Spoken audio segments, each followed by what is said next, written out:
All right, so I just filmed a video about layering leash pressure over lured behaviors so that they get fluent in the language of the leash. And it brought up and somebody just drove by and the dogs are like, woof, woof. It brought up a conversation about shortening chains. So when you teach a dog a new thing, when you just kind of exist with your dog will shorten chains. And by what I mean by that is, like for example, when we layer the verbal cue over a behavior that we are consistently luring, the way that we do that is verbal, lure, mark, and reward. So if we're teaching a dog to sit and they don't know the word sit yet, but you can reliably lure them into the position, you would go sit, lure, yes, food. So that's what that would look like. And that dog will shorten that chain to the point where they start reliably responding to the verbal and you don't have to lure them anymore. So the chain would look like verbal, lure, behavior, mark, reward. So that's the chain. So when I say shorten the chain, they take that link out or they have to be lured into the behavior and they start reliably responding to the verbal. So dogs shorten chains so that they're anticipating to get to the reward faster.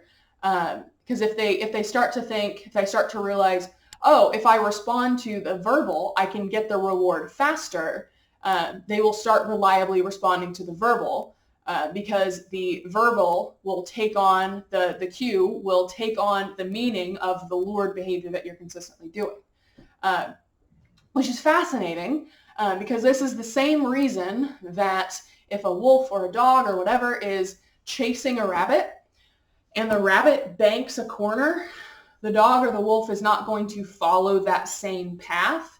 They're just going to go meet you there and cut the corner. They're going to shorten the chain. Same thing in their brain, which is fascinating.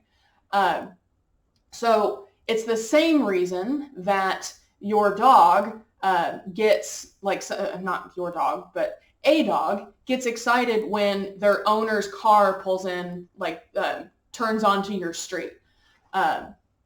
It's not that they are smart enough to know that that is that car. It's just they have shortened the chain so that that sound reliably predicts the excitement that happens when they come in the door. So that sound has been assigned the meaning or the feeling, the emotion of when that person comes in the door. So if you think about it, the whole chain of events in that example is dog hears the sound, dog hears the sound of the car turning the corner, dog hears the sound of the car coming down the road, dog hears the sound of turning into the driveway, dog hears the sound the engine turns off, dog hears the sound the car door opens, hears the sound of it closing, hears the sound of footsteps, hears the sound of opening the door, and yay, dad's home.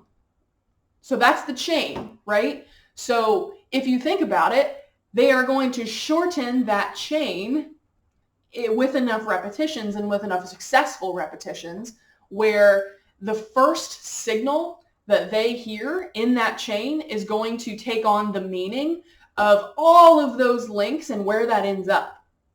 So what happens is with that chain, so the last step is door opens and yay, dad's home.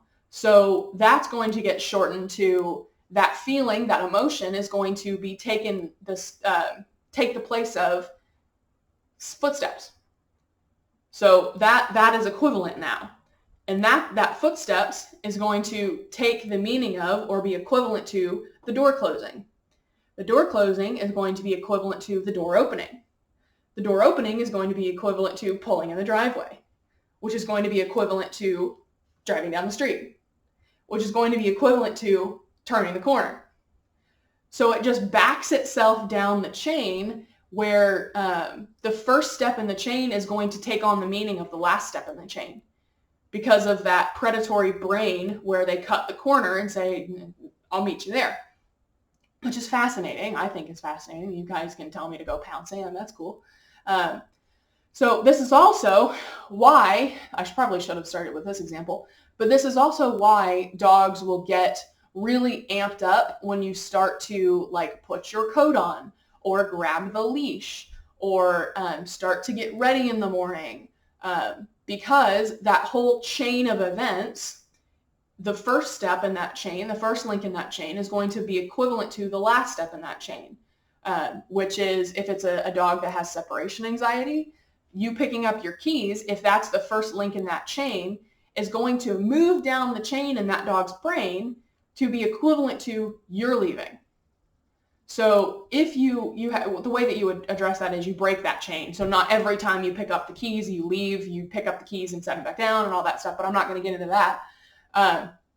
But if you think about it, it's fascinating. I think it's fascinating that the first link in that chain predicts the last link in that chain, so they become equivalent, and they can cut that chain off and shorten that chain to where the first link becomes equivalent to the last link. It's just like when you say you want to go for a walk, and your dog goes, yes! They don't speak English. They don't understand what that means, but you have reliably asked them, do you want to go for a walk? You pick up the leash, you clip it on, you go to the front door, you open the door, you go outside, you go for a walk. And they're really excited. So the first link in that chain, you ask them if they're going to if you want to go for a walk. The last link in that chain is awesome stuff. So all of those links in that chain get shortened, and the first link becomes equivalent to the last link. I think that's freaking cool. Like, I think that's fascinating. So all of this to explain why we can layer new cues over old cues to take the meaning of the old cue. So you can do this with verbal commands, you can do this with leash pressure, you can do this with e-collar, you can do this with anything, literally anything. If you are teaching, so say you're switching to a different language in your cues. So a lot of sport people will have a set of English cues and a set of like French or German or whatever, because the German or the other language is kept really sacred. It's kept really precise, and the English set of cues you can be sloppier with. Like if you're competing and you need your dog to sit really reliably and very precisely and do it correctly, but you're also going to use sit just in everyday life, to use two separate cues for a really precise version and kind of a throwaway version. But the way that you teach, you switch languages or you teach a new cue. Say you have your dog lays down on down, but you want to switch it to drop. So what you would do is you would say drop, down, mark reward. So assuming that the dog knows down to lay down, you would do new cue, old cue, reward. And they will start shortening that chain and start anticipating. So they will start responding to the first cue, the new cue, instead of the old one. And they'll still respond to the old one if you use it. But before very long, you'll go drop, down, reward. Enough times, you will say drop, and they'll just immediately lay down. You don't even have to ask them to down. And that's when you would just give them a jackpot reward, and that would be the start of switching over.